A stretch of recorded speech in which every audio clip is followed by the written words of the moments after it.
Est-ce qu'un mariage donne tous les droits? Est-ce qu'aimer quelqu'un signifie qu'on lui appartient? Et si la personne qui est censée nous aimer, nous protéger et nous respecter nous impose un rapport sexuel sans notre consentement, est-ce encore de l'amour?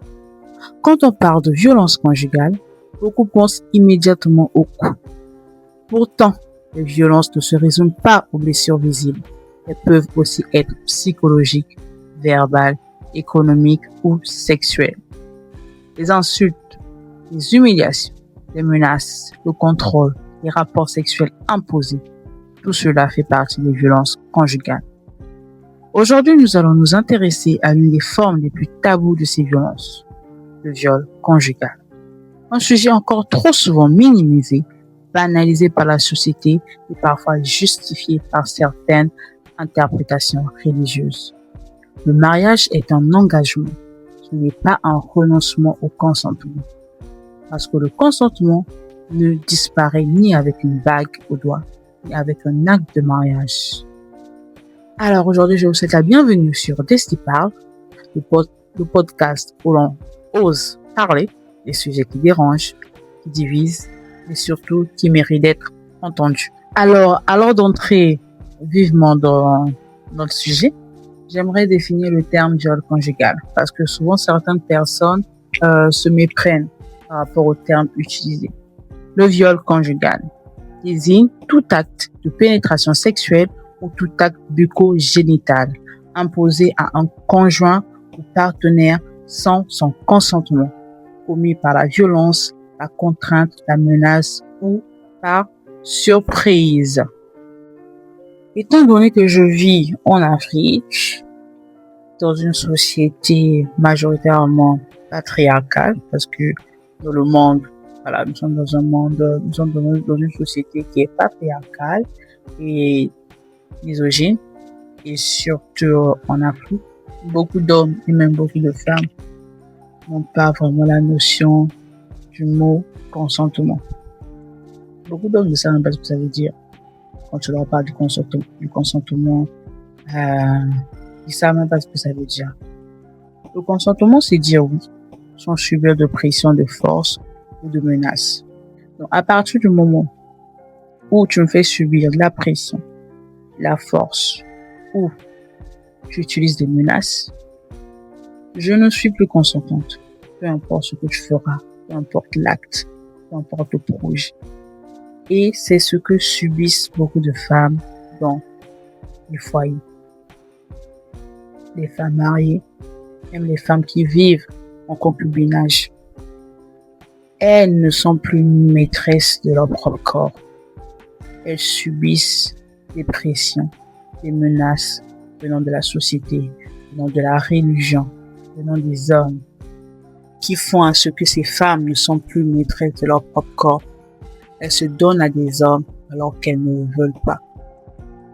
Ces hommes-là utilisent des menaces, des pressions pour obtenir des faveurs sexuelles venant de leur propre épouse. Et l'excuse, c'est le fameux devoir conjugal.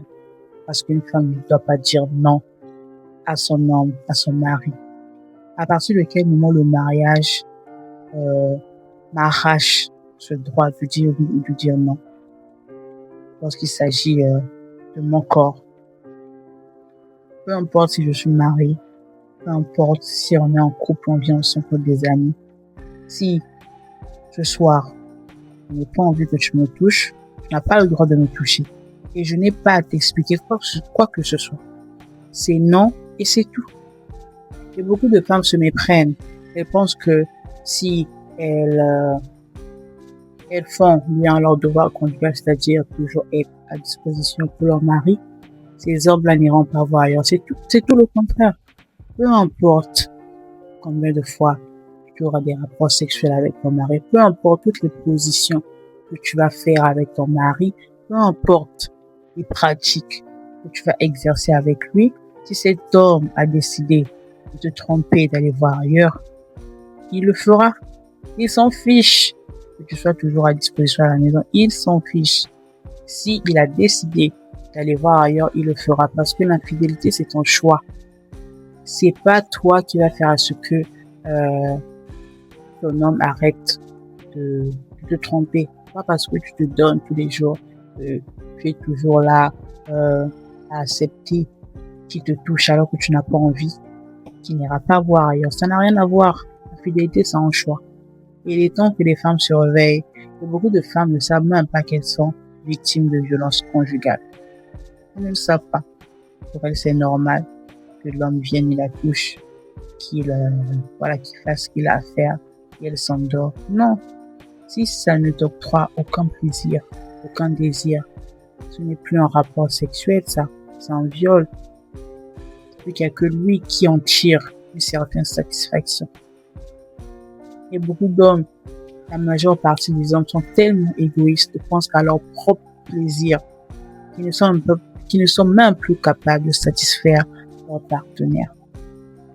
Et en Afrique, selon les données de l'OMS, en Afrique, environ 36% des femmes ont subi des violences physiques ou sexuelles de la part d'un partenaire intime au cours de leur vie. Et une femme sur 5 est confrontée à une agression sexuelle. Ça se passe dans nos foyers et beaucoup de gens essayent d'ironiser ça, surtout dans les sphères religieuses. Voilà, le pasteur dit que c'est normal, la Bible dit que la femme doit être soumise à son mari, que la femme, c'est le devoir conjugal de la femme. Et à quel moment la femme, elle est maîtresse de son propre corps? À quel moment on s'assoit et on demande à la femme ce qu'elle veut vraiment? J'ai l'impression que pour la société, pour les hommes, la femme n'est qu'un objet. Franchement, même quand je discute avec des jeunes hommes et des hommes en général, c'est toujours la même chose. On chosifie toujours la femme. On ne prend jamais la femme pour ce qu'elle est vraiment. On prend toujours la femme pour l'utiliser. Il y a des hommes aujourd'hui qui recherchent des femmes juste pour la cuisine et le ménage. Beaucoup.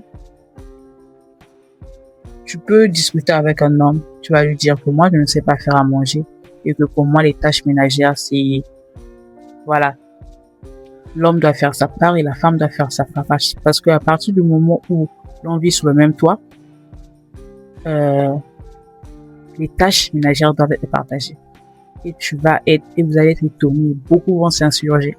Comment ça, moi je suis un homme, je ne peux pas nettoyer la maison, sauf dans les cas particuliers.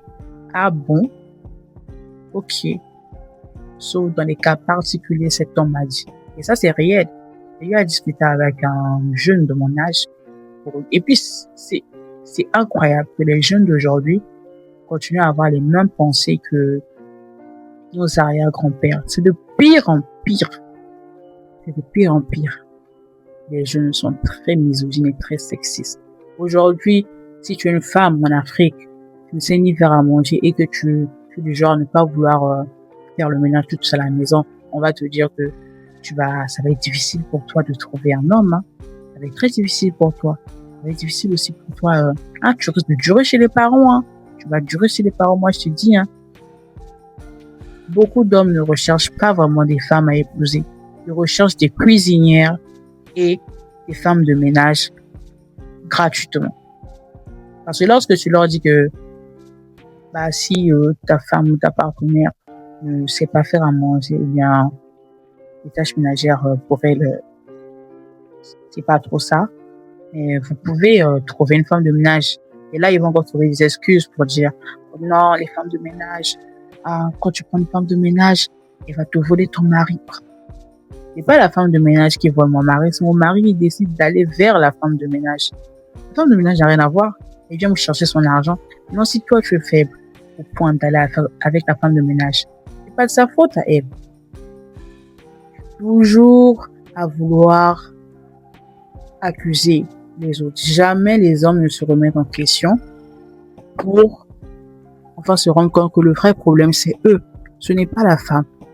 Beaucoup d'hommes épousent les femmes aujourd'hui pas pour ce qu'elles sont réellement, pas pour leur personnalité, leur manière d'être, leurs convictions. Non, Beaucoup d'hommes aujourd'hui prennent les femmes dans leur maison pour la cuisine, pour le ménage et pour les relations sexuelles. Et même ça, tu peux être parfaite dans tous ces domaines-là. Il va quand même trouver le moyen d'aller te tromper. Et on dit toujours que c'est la femme le problème. Jusqu'à quand allons-nous continuer à être hypocrites et à fermer les yeux, à continuer à infantiliser les hommes? Je trouve ça vraiment déplorable. Que ce soit la justice ou la pression sociale, aujourd'hui, si tu es marié, un homme, il te viole, tu vas porter plainte, même la justice ne te prendra pas au sérieux. Parce que dans la majorité des commissariats la majorité des commissariats qui existent ici en Afrique, dans le pays, au Congo, si une femme se lève aujourd'hui, elle va porter plainte contre son mari, elle sera même pas prise au sérieux. Parce que déjà, même ces hommes-là, qui sont des hommes, ils le font. Ils le font à leurs femmes. Ils vont même pas te prendre au sérieux. Moins de la moitié des pays du continent. Ça, ce sont des données que ce sont mes recherches. Voilà, maintenant, je fais des petites recherches et tout. Donc, voilà.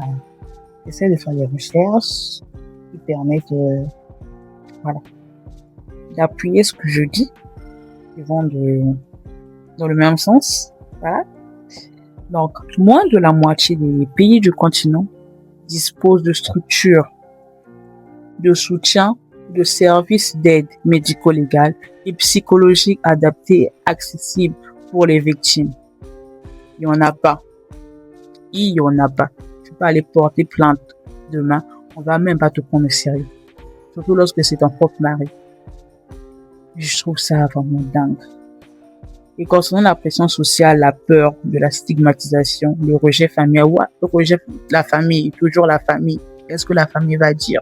Surtout lorsque cet homme-là t'a épousé, cet homme-là payé ta dot, cet homme-là t'a ramené à la mairie, soi-disant. Et lorsque tu dis que voilà, il a abusé de moi et tout, etc., la famille aussi va même pas te prendre au sérieux. La famille te dit de repartir. C'est cette même homme qui a abusé de toi. Ils vont te dire que non, c'est des choses qu'on arrange en famille, tout, etc. Débat d'hiver, comme d'habitude. Et la dépendance financière empêche la majorité des femmes de porter plainte. Oui. Souvent, la majorité des femmes qui subissent les violences là, elles sont dépendantes financières de leur conjoint. Et elles sont manipulées. Elles ont peur. Elles se disent que si je quitte cet homme, bien si je refuse d'avoir des rapports sexuels avec lui, il peut me quitter et prendre une autre femme. Étant donné que ces femmes aussi sont dépendantes financièrement de leur conjoint, elles sont obligées de supporter. Raison pour laquelle, avant d'entrer dans une relation, bien de se marier avec un homme, je conseillerais toujours à la femme d'être indépendante financièrement. Parce que l'indépendance financière, qu'on le veuille ou non, est une liberté pour la femme. C'est une porte de sortie pour la femme. Tu peux rencontrer quelqu'un aujourd'hui, tout va bien, vous vous entendez bien, et un jour ça ne va plus. Tu te rends compte que tu t'es trompé, que ça ne marche pas, que vous ne vous entendez pas, il soit violent, il est infidèle, il est respectueux. Il y a beaucoup de choses qui peuvent arriver. Mais si tu dépends de cette personne, si tu n'as pas une source de revenus personnelle, tu seras obligé d'être avec la personne. Ce sera très, très, très, très difficile pour toi de t'en sortir. Surtout si tu as des enfants. Alors que si tu entres dans une relation, ça sera aussi difficile de t'en sortir parce qu'il n'y a pas que la dépendance financière, il y a aussi la dépendance affective, la peur aussi, la famille, la société, qu'est-ce que les gens vont dire. Mais si tu es assez forte mentalement et tu as surtout cette indépendance financière-là, certes au début ça sera difficile, mais si tu t'aimes assez et si tu t'estimes assez, tu prends tes clics et tes claques et tu vas t'en aller, peu importe ce que la société va dire, peu importe ce que les gens vont dire. À un moment donné, on doit arrêter de s'occuper de ce que les gens vont dire. On n'en a rien à foutre de ce que les gens vont dire. C'est ta vie d'abord. En fait, les gens ne se rendent pas compte. C'est ta vie. Ce que nous sommes en train de vivre là, c'est notre vie. Il n'y a pas de rediffusion. Il n'y a pas de saison. Il n'y a pas de précédemment de la saison 1. Non. Ce que tu vis en ce moment, c'est ta vie. Il n'y a pas de seconde chance. Donc, il est temps que l'on arrête, que surtout les femmes arrêtent de vivre pour les yeux des gens. Non. Sois confiante. Estime-toi, aime-toi. Et tu finiras par rencontrer le partenaire qui est fait pour toi, qui va te respecter, qui va respecter tes critères. Il n'y a pas à vouloir écouter ce que les gens disent. À mon âge déjà, vu que j'ai 26 ans maintenant, je subis déjà cette pression de la société. Parce que je refuse d'accepter le minimum. Non. Je sais ce que je suis capable d'apporter. Je sais quel genre de femme je suis. Je sais pas pourquoi je vais accepter le minimum. Alors que moi, je me considère comme le maximum. Et souvent, je discute avec des jeunes de mon âge ou bien des jeunes en général. Et souvent, on me demande, parce que j'ai mes arguments et je maintiens mes arguments. Voilà. Et on me dit souvent, est-ce que tu es dans le foyer et tout? Je dis non, je suis dans le foyer. Ah, d'accord. Si tu continues comme ça, tu vas rester chez les parents, hein. Pour moi, ce sont des menaces, en fait. Et avant, j'avoue, cette phrase me faisait quelque chose. Quand on me disait ça, quand j'avais des arguments qui allaient à contresens de ce que pensaient les hommes et tout, que ta femme elle a le droit de faire cela, que l'infidélité c'est pas normal, on doit arrêter de normaliser ça. Beaucoup de choses qui n'allaient pas dans le sens de ce que eux disaient, la société. Et on me disait souvent que tu vas finir célibataire, que tu vas vieillir chez les parents. Et j'avoue qu'avant, ça me faisait quand même quelque chose. Et maintenant, j'ai compris que ce sont juste des phrases de manipulation pour essayer de faire peur à la femme. Et pour moi, je ne compte pas faire 35 ans. Je compte pas atteindre 35 ans chez mes parents. Ne vous inquiétez pas. Finir célibataire, pourquoi pas? Parce que si je rencontre pas quelqu'un qui me respecte, qui m'estime et qui me traitera à ma juste valeur, je ne resterai pas avec cette personne. Alors là, non, jamais de la vie. Finir chez mes parents, non, je ne pense pas. Parce que je serai très stable financièrement. Je finirai par avoir mon propre chez moi et tout. Je vais travailler, j'aurai des projets et tout. Moi, j'aurai même pas le temps de penser à ça, en fait. Et ça me fait maintenant rire ce que les gens disent. Pour moi, ce sont les hommes médiocres et frustrés qui tiennent ce genre de discours. Alors, moi, un peu, en fait, ce genre de discours ne démontre pas forcément le ton niveau d'études, parce que j'ai eu à discuter avec des hommes qui ont quand même eu à étudier. Mais malheureusement, leur manière de penser était très, très, très, très vraiment déplorable, en tout cas. Donc, être un homme médiocre ne dépend pas forcément de ton niveau d'études. Ça dépend plus de ta mentalité. Et souvent, ce sont des hommes comme ça, qui savent que ne peut pas avoir une certaine catégorie de femmes et ils commencent à avoir ce genre de discours, pour essayer d'effrayer les femmes, de les frustrer, voilà.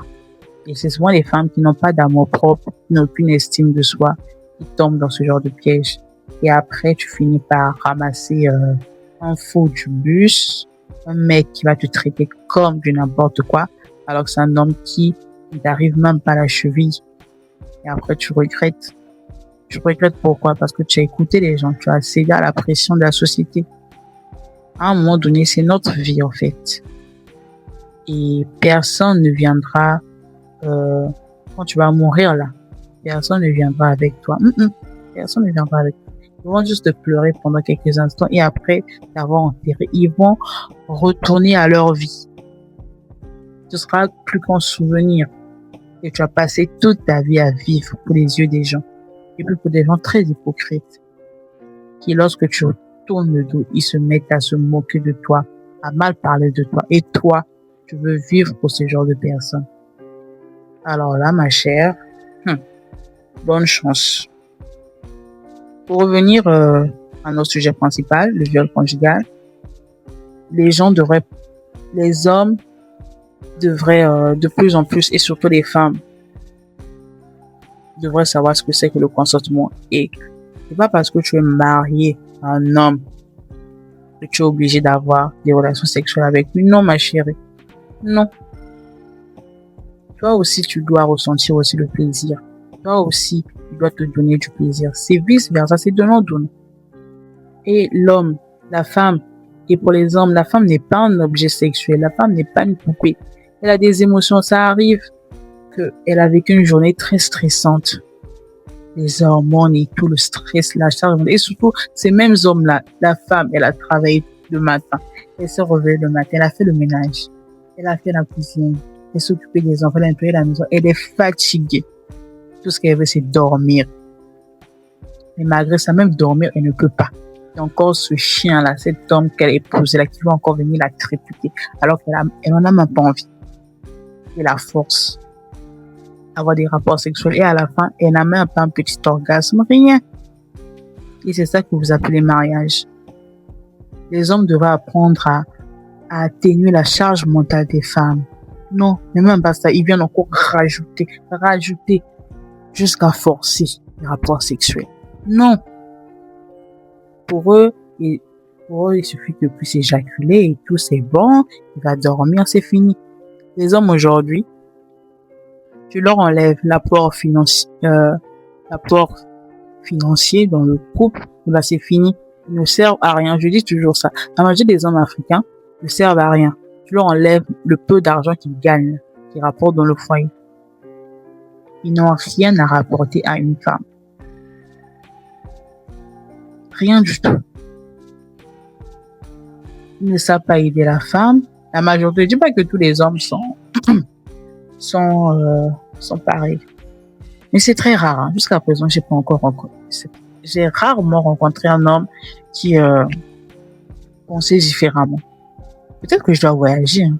Je dois aller dans d'autres contrées, dans d'autres pays. Parce que vraiment, au Congo, ici, là, je n'ai pas encore trouvé. Soit c'est là, il y a un quoi qu'avec la religion, soit il y a un quoi qu'avec notre truc. Il y a toujours un truc. Mais je pense qu'il est temps qu'on puisse commencer à déconstruire tout ça. À déconstruire ce que les hommes pensent depuis des années. Et c'est le rôle aussi des femmes d'arrêter d'accepter du n'importe quoi. De se lever et de dire stop, c'est bon, c'est bon.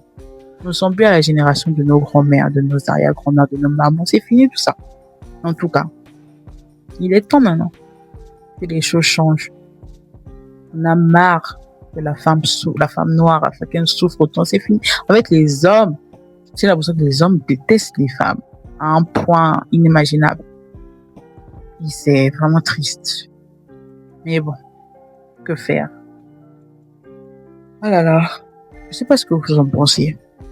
Dites-moi ce que vous en pensez de ce sujet. Que ce soit les hommes ou les femmes. Qu'est-ce que vous en pensez? Vraiment, j'ai vraiment plus rien à dire par tout ça, c'est bon. Voilà, le viol conjugal, ça existe. C'est pas un mythe, ça existe. Il y a des femmes qui sont victimes de viol. Même dans les relations copain-copine, il y a des filles qui sont victimes de viol par leur petit copain, leur petit ami. Et parfois, elles tournent ça en dérision, elles tournent ça en... Non. Tu es victime de viol, ma chère. Il est temps que les femmes aussi se réveillent et arrêtent d'accepter du n'importe quoi venant des hommes. Juste pour être choisi. Choisi par qui? Par quelqu'un qui te respecte même pas. Quelqu'un qui te valorise pas, qui t'estime pas. Qui pour lui, tu n'es qu'un simple objet, en fait. Pour assouvir ses désirs. À un moment donné, il faut se réveiller. Il faut vivre pour soi, pas pour les hommes. Ta vie ne doit pas être conditionnée par le fait d'avoir un homme dans ta vie. Non. Tu es venu au monde pour avoir ta propre identité, te construire. Tu ne dois pas attendre que ton bonheur, ta réussite puisse se résumer juste à un homme. Non, monsieur. Tu es un être à part entière. Il est temps que les femmes africaines se réveillent. Les femmes congolaises, africaines, noires. Il est temps qu'on se réveille. Il est temps. On a marre, en fait. On a marre. Voilà. Si on te force à avoir des rapports sexuels, si on te menace et tout, en tout cas, porte plainte. Oui, porte plainte. Porte plainte. C'est important de dire non. Non, non, non. Stop. Et c'est pas normal. C'est un peu ce que je pensais de ce sujet. J'ai dit ce que je pensais de ça. J'ai donné mes arguments. Et je sais pas ce que vous en pensez, vous. Vous pouvez écrire en commentaire, dites ce que vous en pensez. Et on se dit à plus pour un autre épisode. Je sais pas, c'était Desti dans Desti Parle. Et voilà.